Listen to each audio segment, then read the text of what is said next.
श्री गुरु सुनो पढ़ना, मेरा पढ़ना स्वीकार करें। देवघर में लागल है मेला, बलमाचल मेला घुमादा। देवघर में लागल है मेला, बलमाचल मेला घुमादा। वही देवघरवा में सिंदरा बिकाला, वही देवघरवा में सिंदरा बिकाला। सिंदरा पर बोलब में लिखा दा, बलमाचल मेला घुमादा।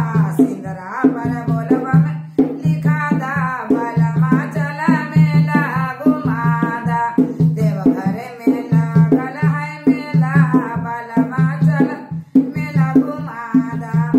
वही देवघरवा में बिंदिया बेचाला, वही देवघरवा में बिंदिया बिकाला। बिंदिया पर बोलब में लिखा दा, बलमाचल मेला घुमादा। बिंदिया पर बोलब में लिखा दा, बलमाचल मेला घुमादा।